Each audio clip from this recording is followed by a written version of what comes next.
Hey friends, welcome back. In this video, I am going to be sharing with you this year's Super Bowl recipes that I'll be making. Okay, so roasting garlic is really easy. I've got 3 heads of garlic here. I'm going to roast all 3 of them, and the reason being is anything extra we have, we love to use it for various things. So all you need to do is just cut off the top of the garlic head and expose the garlic. We're just going to set that aside and do that for the other 2.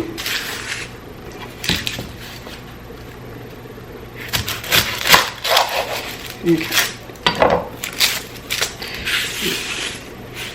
So again, all you want to do is just have your garlic heads exposed, and you want that because we're going to pour oil over it, and that's going to help soak down into the garlic itself, and then it's going to help it roast. So one trick to making this happen is you're going to take some foil, you're going to put your garlic on there, and what I have, you can use olive oil, but what I have in the house right now is avocado oil, and so I'm just going to use that, and I'm just going to kind of drench the garlic like that in oil. And then I'm just going to close it up. I'm going to do the same for the other 2. And I already have my 350-degree oven going.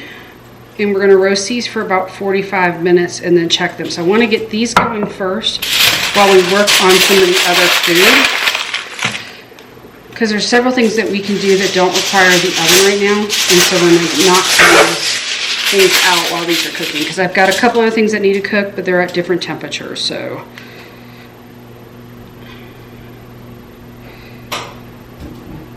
alrighty, and that's pretty much it. Again, just bundle it up like that, and I do have a cookie sheet. I'm going to put mine on the cookie sheet just so that way if any oil seeps out from the foil, at least it hits the pan and not the bottom of my oven.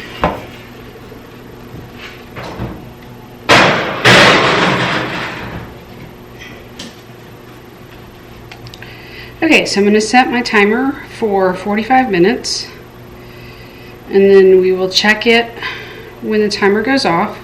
And as you can see, it is set. So I'm going to set this aside.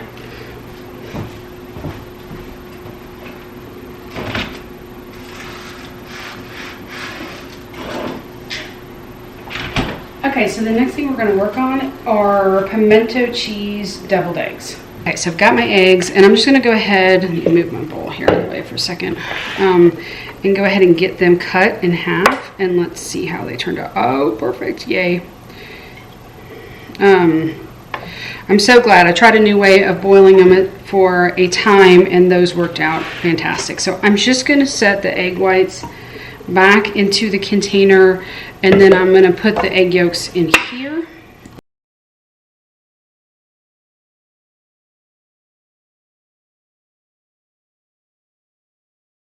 Okay, so there's all my yolks. It doesn't look like a lot, but by the time we build the base, it will be plenty for the eggs.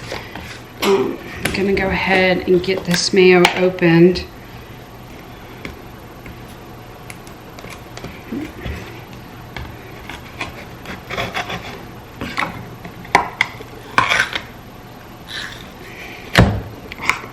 And right on the shirt.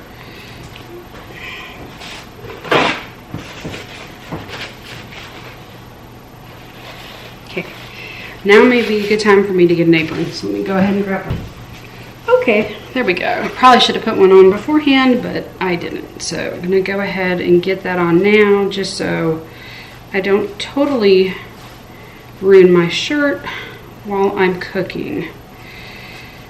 Okay, let's try this again. See if we can get this off all the way. Okay, so I'm going to be quite honest. I don't have a recipe for this. I just eyeball it. So I'm going to say maybe about a ½ cup of mayo, because where you really want the flavor, unlike a regular deviled egg, is you want it with the pimento cheese. So I want to make sure that I am putting in more cheese than I am mayonnaise. Again, you really want that flavor to come through.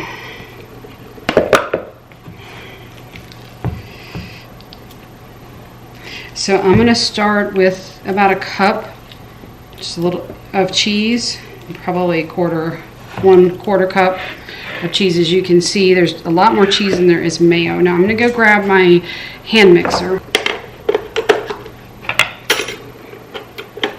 All right, so I'm just going to sprinkle in some of this Morton's Nature Seasoning.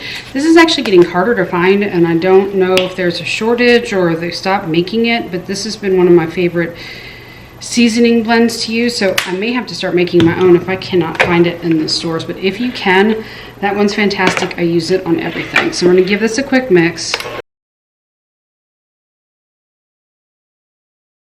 Once I've got it somewhat mixed up, what I like to do is add just a touch of heavy cream to help thin it out just a touch, not too much, but it'll also help smooth out that cheese and that egg. So I would say maybe about 2 tablespoons, and that's it. You don't need a whole lot to it, but it will just help kind of smooth it out. I'm just going to give it a quick taste to make sure I don't need to add any salt or anything like that.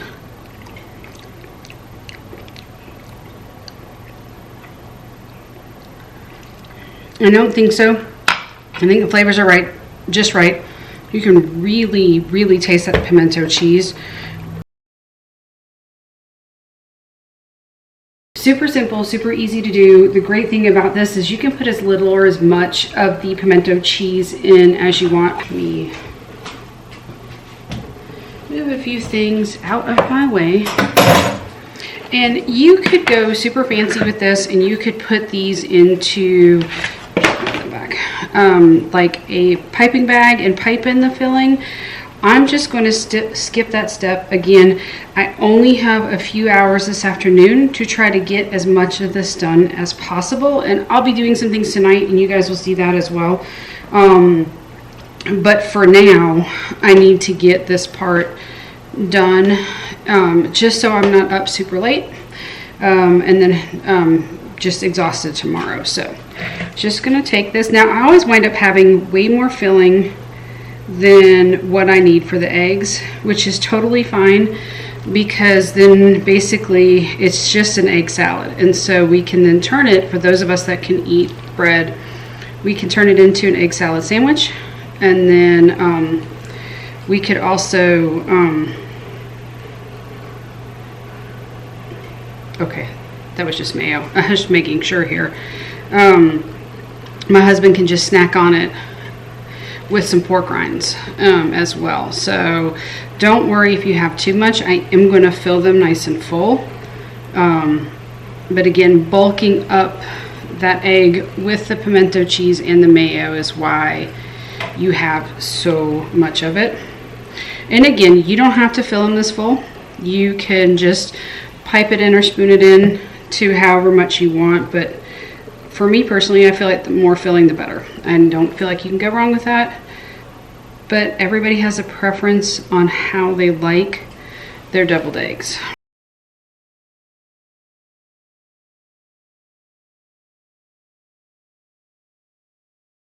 Okay, so as you can see, they're all done. And so I have just a little, whoops, you can't really see that, just a little bit left in there, which I'm going to put into a small container. But I'm going to get these into the storage container. I'm hoping maybe I can kind of shove them all in where I don't have to stack them completely.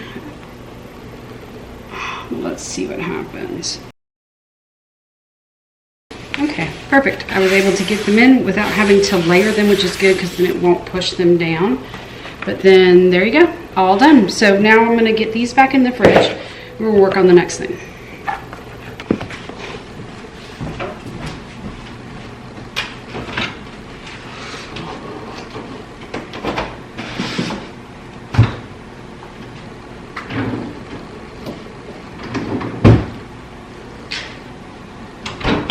Okay, so the next thing I'm going to make after I get this put away is going to be the blue cheese and the ranch dressing. Now, I have made these before on video. I am going to make them in this video just to show you guys again. Like I said, likely not the chicken wings that I'm going to do, just because of this, the time and the fact that people are going to be here, and so it's going to be a bit more challenging to record and get everything done, just because, well, I'll be socializing with everybody. So anyways, I'm going to get this put away, and then we're going to start on the ranch and blue cheese.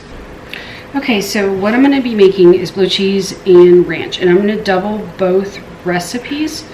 So what I'd like to do, because the base is identical, I like to go ahead and put the blue cheese in one bowl and then the chives in another bowl, just so I know which one I'm doing.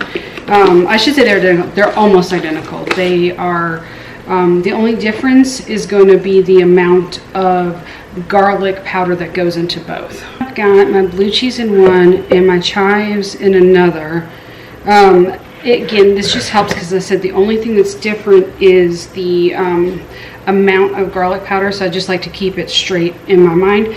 So what I'm going to do, like I said, I'm doubling this recipe because of the amount of people that we're having, plus our youngest granddaughter absolutely loves the ranch dressing, and with her being just one, she will just eat the ranch dressing and dip everything into the ranch, and mainly it's her fork, spoon, or her fingers that go in there, but she loves the ranch. So I want to make sure I have enough for everybody. This is just to go with the wings, and then of course anything left obviously we will use throughout the week in the house. So I will link the original, or not link it, I'll put it down below. This is my recipe.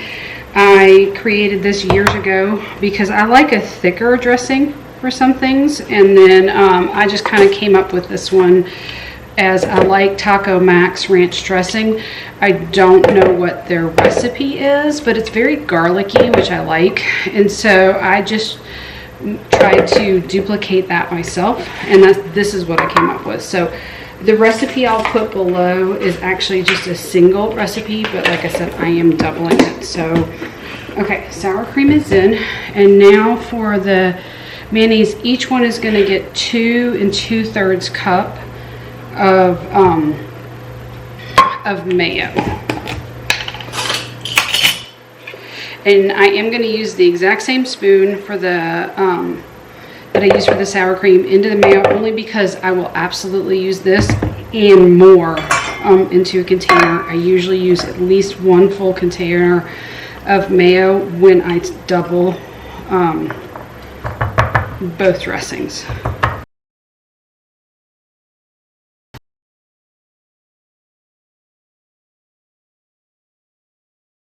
All right, so now that the mayonnaise and the sour cream and everything is in, I'm going to go ahead and add in the dry ingredients first. And okay, so for each one, we're going to get a teaspoon, because I'm doubling it, teaspoon of dry mustard.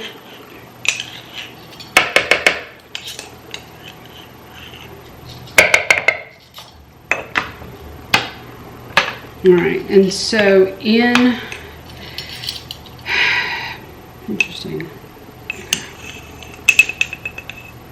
In the ranch,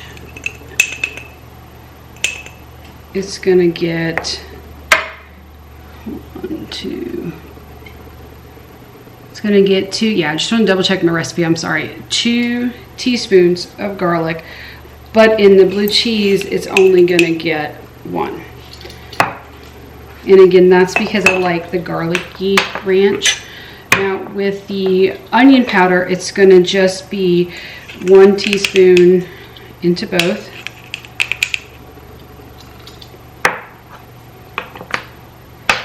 And then it's going to be 1 teaspoon of salt into both.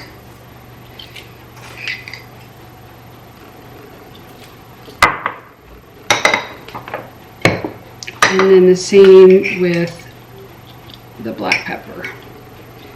And those are the dry ingredients. And then the last one to add is Worcestershire sauce. And so for that, both of them get 2 teaspoons. So, oops, breaking my cap.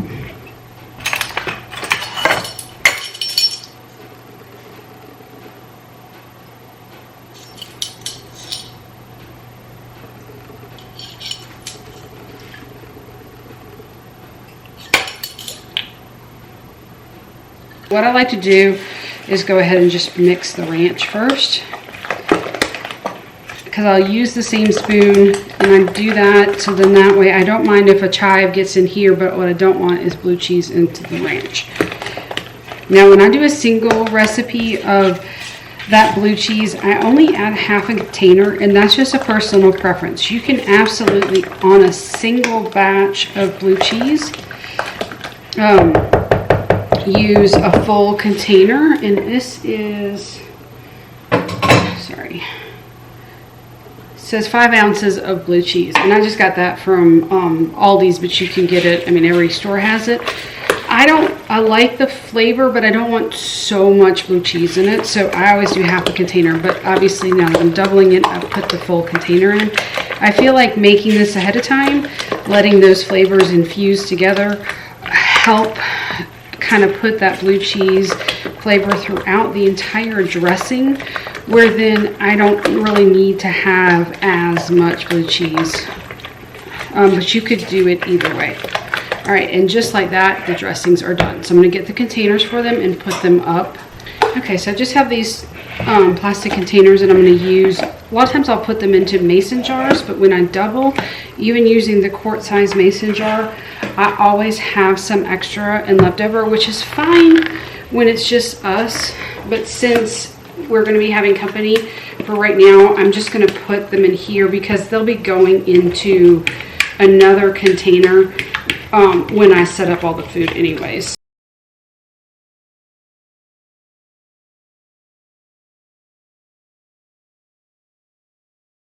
Okay, so the timer went off after 30 minutes. I'm gonna pull them out, and that looks so much better. As you can see, they look nice and roasted. They look soft. The garlic, what you're looking for when you're roasting it is you want the garlic to look nice and soft and not still raw, and that's what we have. So I would say 375 for 45 minutes is what you're looking for. So I'm just going to open these up. We're going to set this pan aside, and then we're going to change the temperature in the oven to work on something else. So once these cool, we'll squeeze them out and mix them in with butter, and that will make our garlic butter for the steak sliders for tomorrow. Okay, so the next snack we're going to do for the party tomorrow is a pretzel snack. Now this was a recipe from my grandmother. I have the written recipe, however I have that aside to keep it safe just because she's no longer with me and I like to have those things that she gave me. And so what this is, and I did a little prep off camera earlier today, is you're going to take 2 of the family size Snyder sourdough nibblers. I don't know if it might be too much of a glare, but that's the pretzel bag you need. And then what you're going to do, I left 3 out whole just to show you guys what to do, but the rest of them are in this bag and they're all broken up. What I like to do is I like to dump both bags in here, break them up, and then pull them back out to get a lot of the crumbs, because the dressing that's going to go on these to infuse it with flavor as you bake them, if you don't take out the crumbs are going to soak everything in, and then you don't get on the pretzels. So the nibblers, if you've never had them, they look like this. They're kind of big. You're going to just want to basically just break them up into bite-sized pieces, and that's all you're going to do, and then put them into the bowl. So we're going to go ahead and mix the dressing, and then get this on here, and then get these in the oven, because they do take about 45 minutes to bake in the oven. So I want to get these done to get these out and move on to the next thing. Okay, so for this pretzel snack, it is super easy. Once you have all your pretzels into bite-sized pieces, you're going to mix your dressing. And to that is, now I am doubling this recipe. I have found that I think the pretzels that my grandma used to use were the big hard knot pretzels, and then she would break them up. I found the nibblers, but the nibblers do make more, so I wind up doubling the dressing recipe. Now I will put the original one down below in the description, and then if you just use 1 bag of pretzels, then you can just do a single dressing recipe. I choose to double it just because this is a family favorite, and so everybody loves it. So anyways, to the oil, we're going to add in 2 packages of Hidden Ranch seasoning.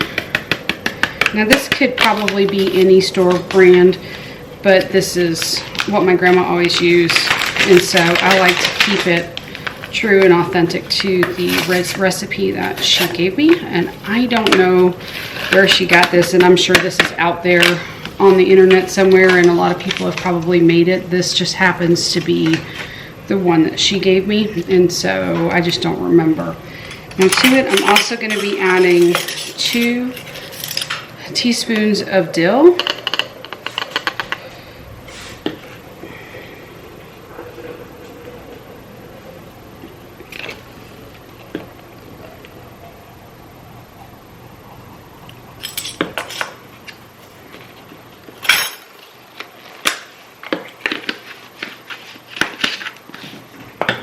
And then 2 teaspoons of granulated garlic.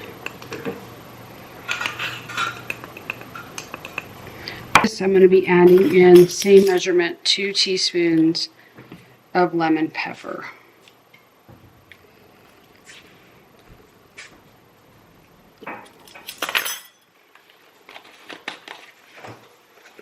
Just going to whisk that up.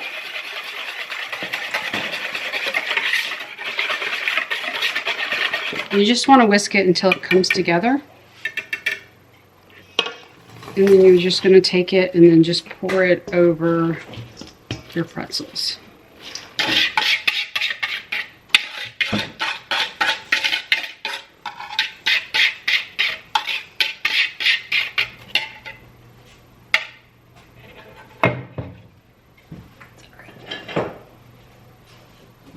Just going to take a wooden spoon, use your spatula as well. And then you're just going to toss these around for just a minute or 2 just to make sure that they're coated.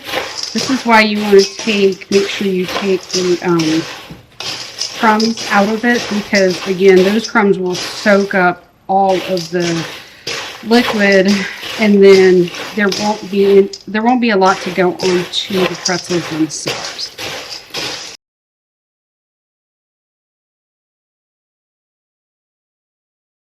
Okay, it looks like they're all coated really well. So what I'm going to do is I've already pre-sprayed, lightly sprayed a pan. You don't have to heavily spray it just because there's oil on the pretzels. And then pour this into the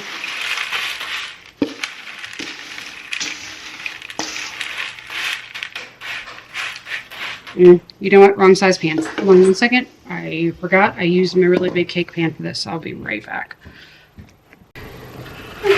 I completely forgot. I get my cake pan for doing these just because I've had so many.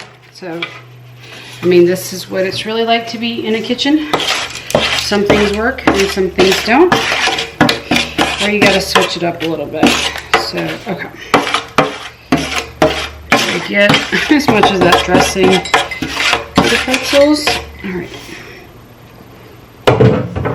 We'll just wash that out later. So now I'm just going to spread these out. My oven is set to 275 degrees.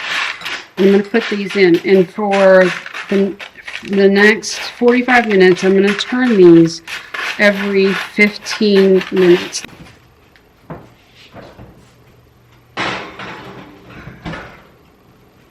Okay, so I've decided to go ahead and change the desserts a little bit from what I had originally planned. The Rice Krispie treats wound up, the cereal itself wound up being bad. I thought it was me, because sometimes when I'm tasting things,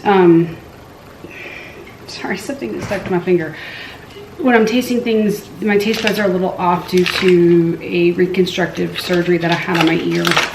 And the more I kind of investigated, I realized they weren't so good. So we're going to change up dessert. I hate that they didn't work out, but sometimes that's the way that it goes. And so I tossed them. I'm not going to serve them to our guests. So I decided that I'm going to go ahead and make just a very basic, simple chocolate chip cookie. This is a recipe. This is actually the very first recipe that I ever made when, sorry, when I started cooking, was chocolate chip. Now I have tweaked the original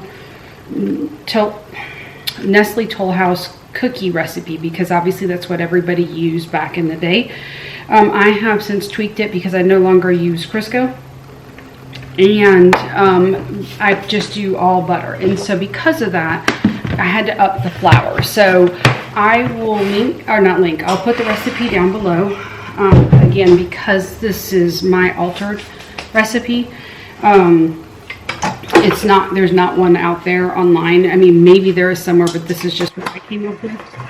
And I increase the flour to help balance out the amount of fat that the butter brings versus the Crisco. So I'm going to get the butter whipped up just a little bit so then we can add in the sugars.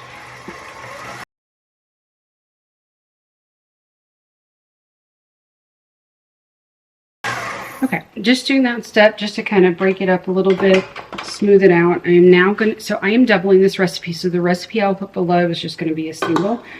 But I'm going to go ahead and double this just because I like to have these in the freezer for just a quick, easy dessert. Because I can just pull one or two out and make them, and I don't have to make an entire batch of chocolate chip cookies to be able to enjoy just one. So I'm going to put the sugars in, I'm going to cream them, and while that's doing, I'm going to work on the eggs, and then after that they're going to mix for a while.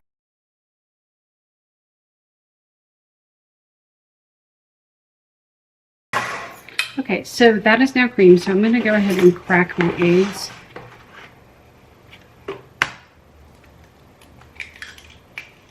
And I always like to make sure that I crack them into a bowl, just so that way none of the yolks, not the yolks, I'm so sorry, none of the shells get into the eggs. Okay, now I can tell my brain is starting to go. It's later in the day, and because of the time crunch I said I was on, I'm starting to feel it now. And so I'm going to go ahead and after this gets done and we get this in, then other than what I need to put together tonight, which I'll show you guys, which is going to be Cajun boiled peanuts, because I'm going to let them cook overnight on the stove to really make sure that they get tender. That's going to be all the prep for today that we're going to do, that I'm going to do. The rest is going to be for tomorrow. So all right, I'm going to go ahead and get the eggs in here. Now the one step that I do that's a little different that makes these super tender is I let this go for about 5 minutes or so. And what that's going to do is it's going to really lighten up the color of the cookie dough, and it's going to make them more airy and light and tender. So I'm going to go ahead and get this going and let this go for just a little while. And I usually do it on about a medium speed. Now what I will do is I will scrape down the sides and then let it go as it continues to mix. So I'm going to get a spatula real quick, scrape them down, and then turn this on and let it go for like 5 minutes. All right, I'm going to go, I turned the cookie dough off for a second because the pretzels, it's time to stir them. So I just wanted to show you guys what I do with them, just so you guys can see.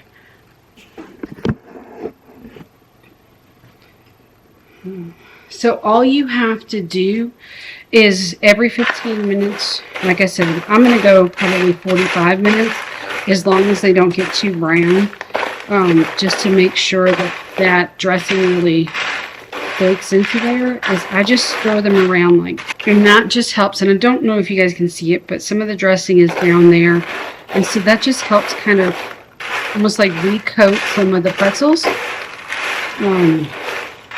to ensure that they all get flavor on them. And that's it. You just have to do a really quick little stir and then put them back in the oven and set the timer again.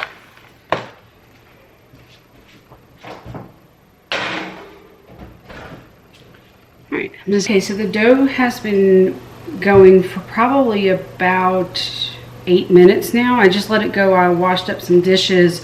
What I'm looking for, hold on for the ride, okay, is it to be really light in color when you whip it. Now because there's no flour in it, you can do that. And once you put the flour in, you don't want to obviously mix it as long, but because there was no flour in there, what that does is it just incorporates a lot of air into the dough, and it makes the cookies like super tender. It's just something I did. I don't even know why I did it originally.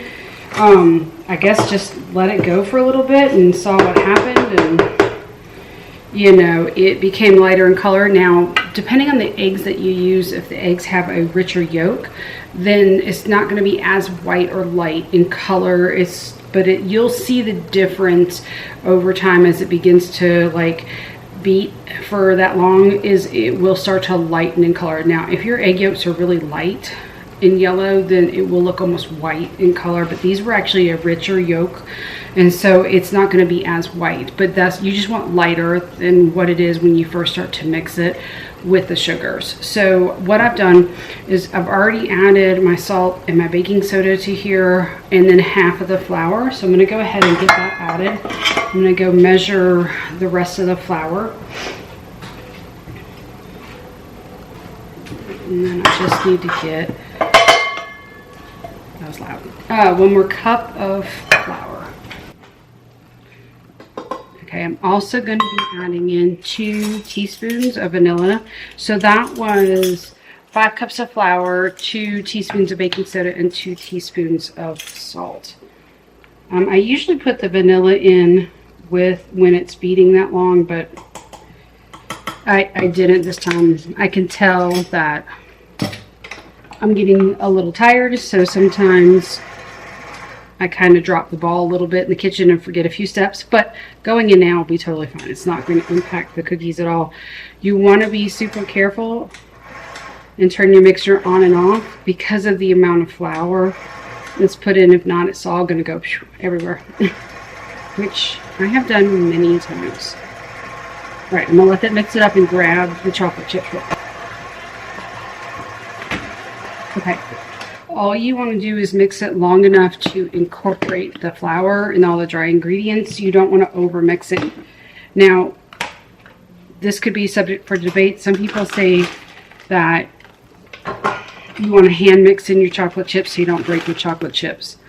I don't have a problem with that. I put my chocolate chips in, and if they break a little bit, not a big deal. It just puts more chocolate into the chocolate chip cookie dough.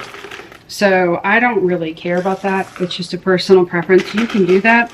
I just would rather let my mixer do the work. So I'm going to be putting in, I like to put a lot of chocolate chips in my chocolate chip cookies. Just a personal preference. If my husband could eat it like he has in the past, he prefers no chocolate chips. He just likes the dough. So plain. Well, that was really loud. I'm so sorry. Let me go ahead. So I've added in 6 cups of chocolate chips.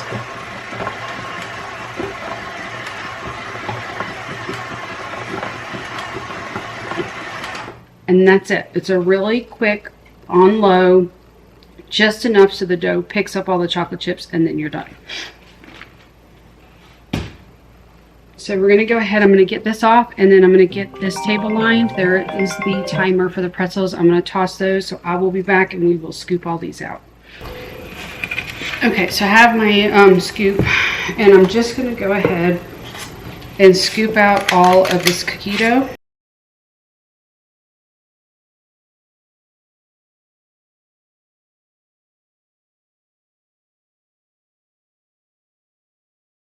Okay, all done. So I got a sheet full of cookies. Let's count how many. 2, 4, 6, 8, 10, 12, 14, 62. And so that's going to be plenty of cookies for tomorrow night, along with having extra for our son to take to work.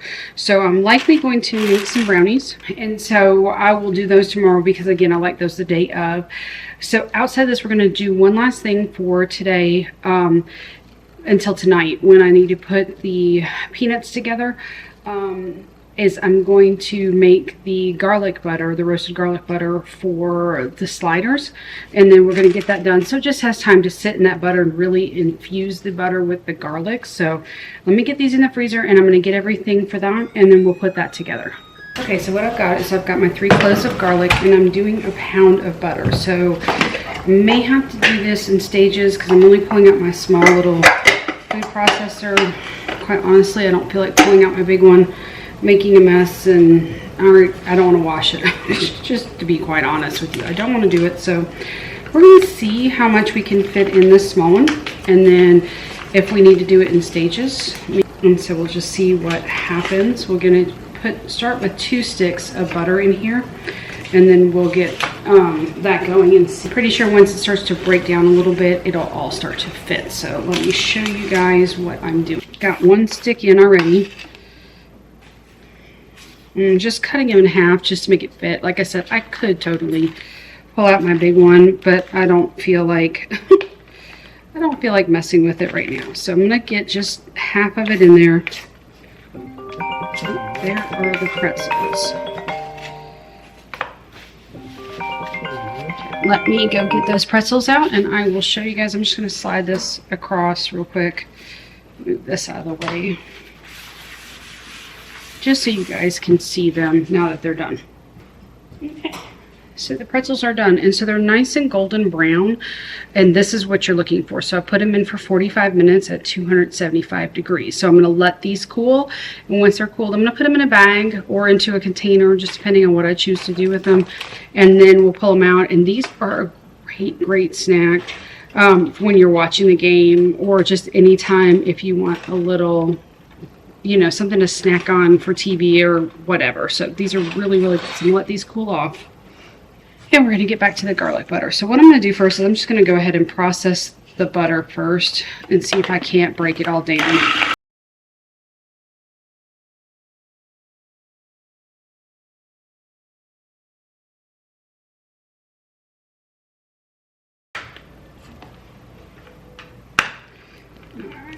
So what I'm going to do is I'm just going to push it down, and I'm going to make room for the garlic. So all I have to do with this garlic is you're just going to pick it up, and then you're just going to squeeze the garlic cloves into the butter.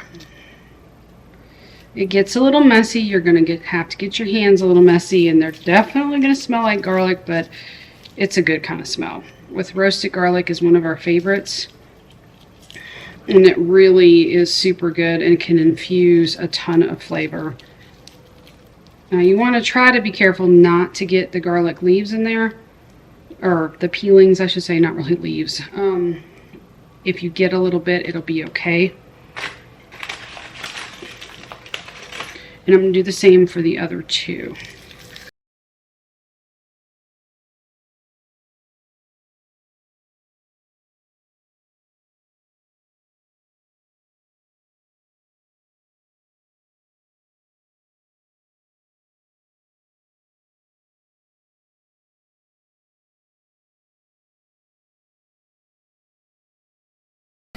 Okay, so my battery died on my camera right when it was starting to blend together. So it did finally come together. So I'm going to pull this out. We're going to put the garlic butter in this container, and then we will pull it out tomorrow when it's time to use it for the steak sliders.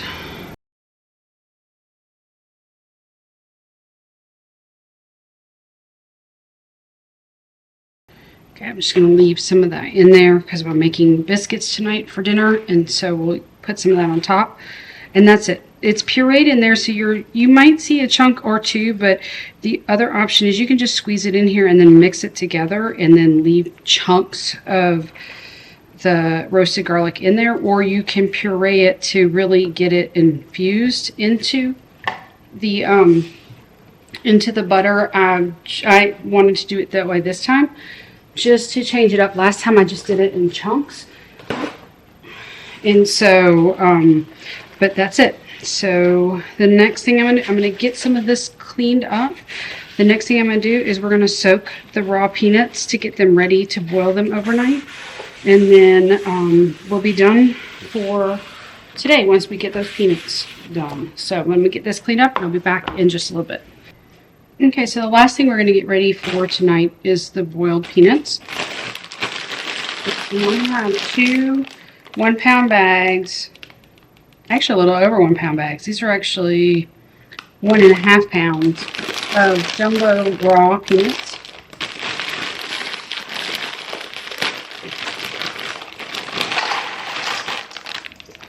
This is what I can find around me, so these work. I know you can get them in a refrigerator section if you can find them in your store as well, but these seem to work really well. But what we need to do is we need to soak these for an hour before we put them in their cooking liquid.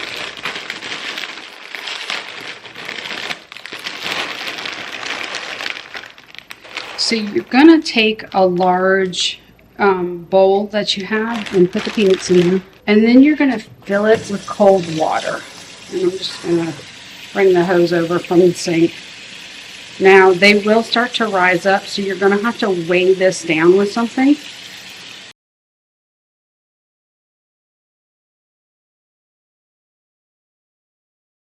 Okay, stop right there. You can see they're pretty full, but they obviously float to the top. So that's why you have to weigh them down. I'm just going to take this as one of my heavier lids. Now, it's obviously not going to hold down all of them. I don't have one that's going to fit in here perfectly, but this is a good start. This will get most of them down into the water to soak for an hour, and I am going to set a timer just so I can keep an eye on it. And once this is done, then we are going to drain the water and then get them into their pot and get them going, because they will take quite a long time on the stove. When we get to that point, I will let you guys know how many hours it took. I used to do this in the crock pot all the time and it was good, but the last couple of times I've done it, my husband felt like they needed to cook just a touch longer. So this time I decided to just do them on the stove top and then just let them go overnight and then let them cook. I'll check the water before I go to bed, and it'll be on a low temperature, just a slow boil, and then I'll check it in the morning, and I'll actually probably get up a little early to just keep an eye on it. It's usually why I like to do it in the crock pot, because then I don't have to worry. But I want to try the stove method just to see if that's going to give me a bit more of a tender peanut than what I normally do. So I'm going to set this aside, and then I will see you guys back in a little while once these have soaked. Okay, so now it's been an hour since I soaked my peanuts, and now I'm moving them into my largest stock pot. I wanted to test out this big one to see how much water I could fit and make sure that the water really gets infused with the salt and the Cajun seasoning. I will say that using this size of a stock pot did require to add in more salt and more Cajun seasoning than I originally did when I put it all together. So the total I used was 1.5 cups of salt, 1.5 cups of seasoning. Now that will change a bit depending on the amount of peanuts you're cooking and the size pot. So with the amount of water that's in it. So I would say at a minimum, start with 1 cup of salt and then 1 cup of your seasoning. And the Cajun seasoning is up to you. The one I used is just what we always have in the house. However, I think next time I would definitely try another one just to compare and see how those seasoning blends did. From here, I went ahead and got it on the stove and got it to a boil.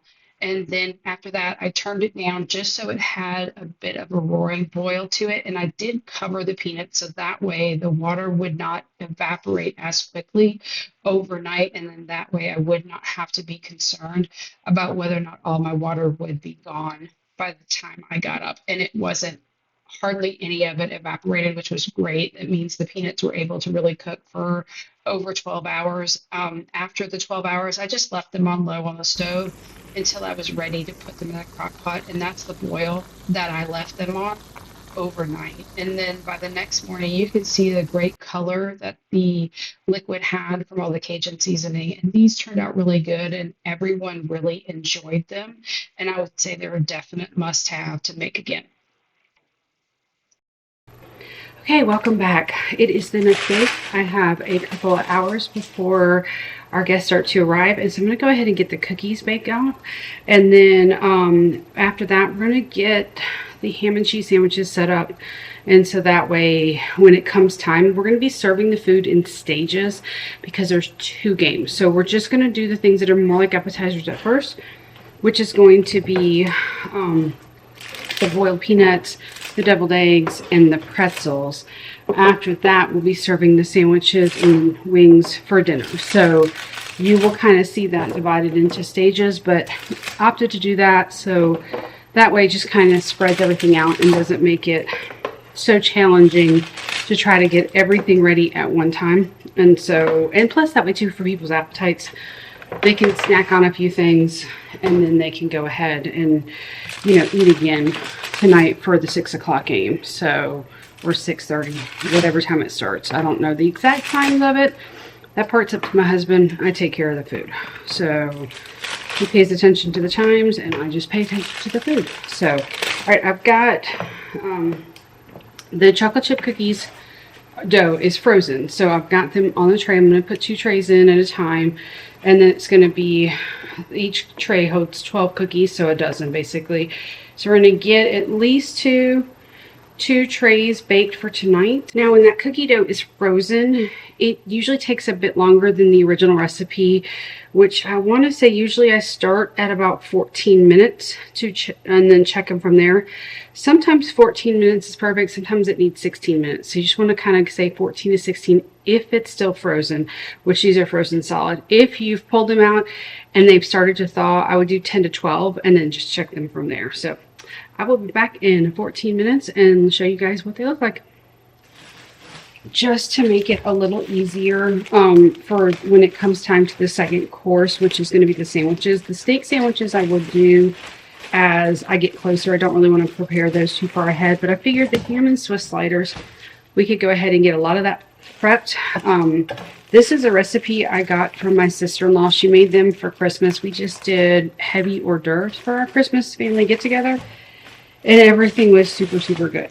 So I asked her for the recipe so I could make these. Now, the original recipe says that there's 24 servings. I bought the 2 packages of Hawaiian rolls at Sam's Club. So we're just going to make the 16 that come with each package for both sandwiches and just let it be and let it go as far as it can. So we're going to go ahead and get these assembled with the meat and cheese. We'll make the sauce, but then I'm going to put it in a container and we'll pour that over right before we pop them in the oven. I'm going to start by slicing them in half first.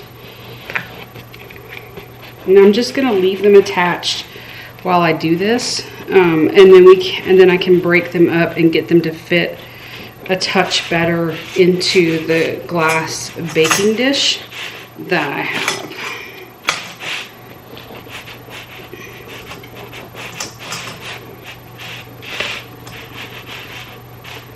Okay, so I'm just going to take it, flip it over like that. All right, so let's see, bring over, I've already pre-sprayed this dish. Let's pull these off of here.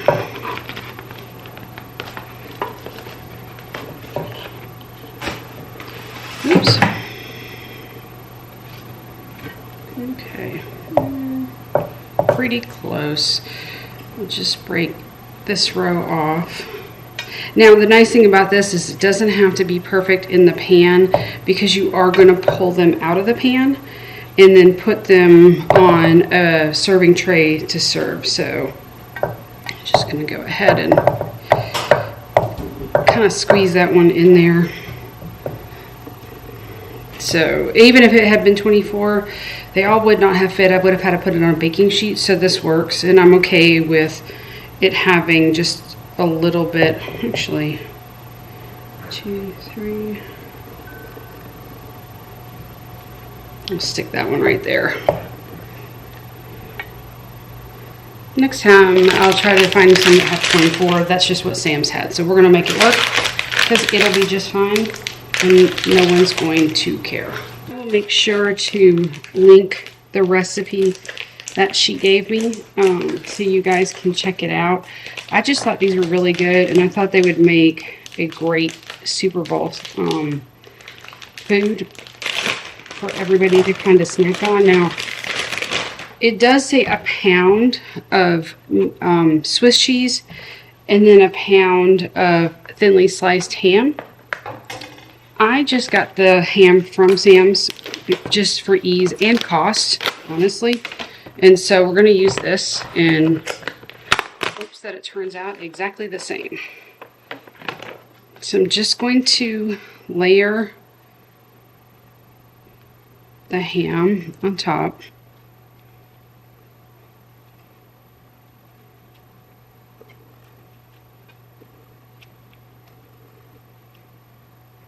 Okay, and since I only have 16 rolls instead of the 24 that the recipe calls for, because honestly, I knew I needed the rolls, but I didn't look super closely at the recipe, I'm going to double layer these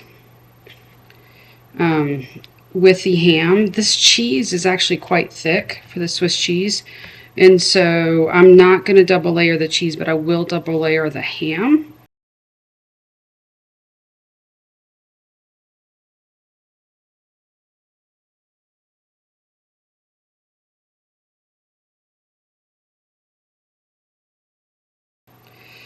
Alrighty, I'm going to stick one more piece right there just to cover it up, and then we're just going to put the tops on, keeping in mind that we're going to move these right here to try to get them to fit. I'm going to just kind of slide these in the middle a little bit like that, and that is all I have to do with this part of it. So I'm just going to put the lid on it, and I'm going to keep them in the refrigerator until it's time for me to make, well, come on. There we go. That way they go in the fridge, and all I have to do is pull them out, and we can pour the sauce over them and bake them. Now, again, it does say 1 pound thinly sliced of ham in Swiss, and as you can see, that this is a bit thicker. I don't know if I'd say that's super thick, but I feel like that's thinner than what you could get at the deli. I mean, sorry, thicker than what you can get at the deli. So we're just going to go with that, and I know they'll be good, and it'll be totally fine. So now what we're going to do is we're going to just make it the sauce. It is really, really simple. Brush it off to the side. What we're going to put in here is I have 3/4 of a cup of melted butter already. I've had it kind of just sitting off cooling a little bit. And then I'm going to add to that 1.5 teaspoons. Actually, we're going to add the dry ingredients first. So it's going to be 1.5 tablespoons of poppy seeds.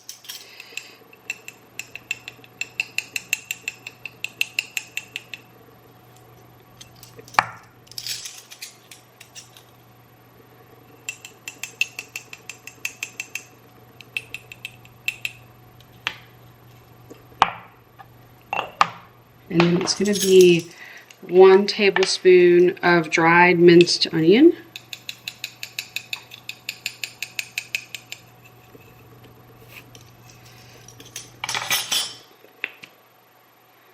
And now it's going to be 1.5 teaspoons of Worcestershire.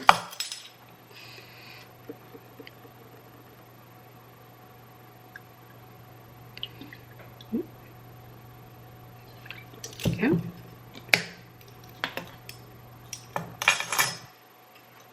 And I need to get the Dijon mustard. Okay, so I have the Dijon mustard, and then this is going to be 1.5 teaspoons, no, I'm sorry, 1.5 tablespoons, excuse me, of Dijon mustard. Oop.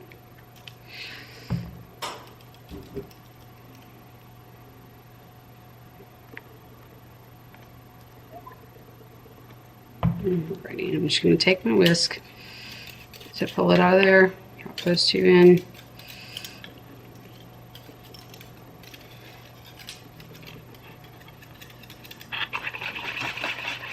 Right. I'm just going to give that a quick whisk together.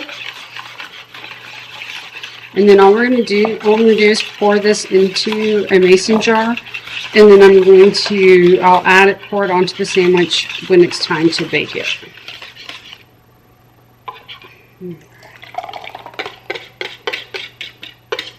And that is it. Super simple, really easy to throw together. Okay, so it's been 16 minutes and the cookies are done. So I'm going to pull them out, let them cool, and then I think this is all we're going to make for today. It's just the 24 cookies. And so, because I think that's going to be plenty for everybody that's coming.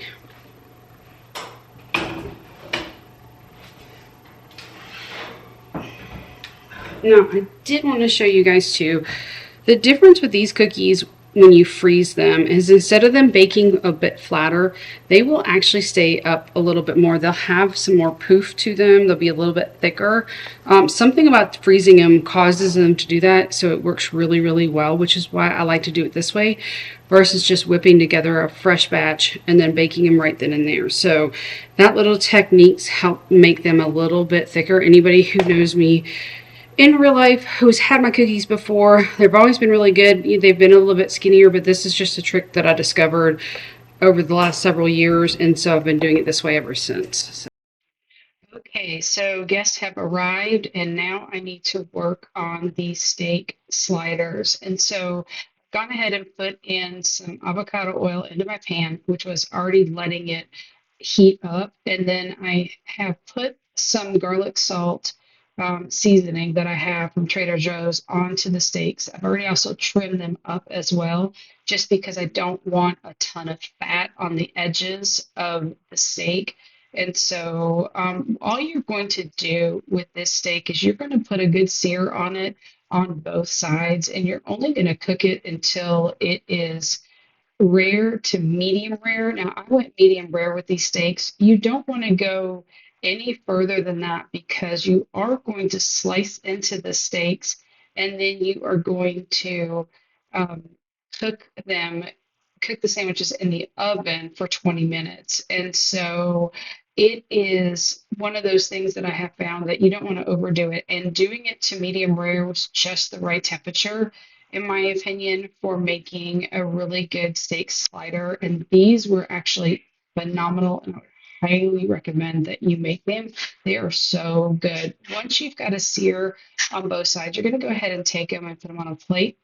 And then you're going to go ahead and let them rest while you assemble the sandwiches. And these are going to be the same assembly as the ham and the Swiss are. And it's just taking the rolls and cutting them in half.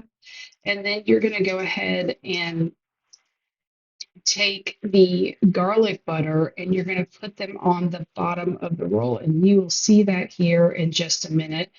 And I have just found that that really helped enhance the flavor. This, like I said, these were so, so good. So I'm just going to get them situated into my cake pan that I have.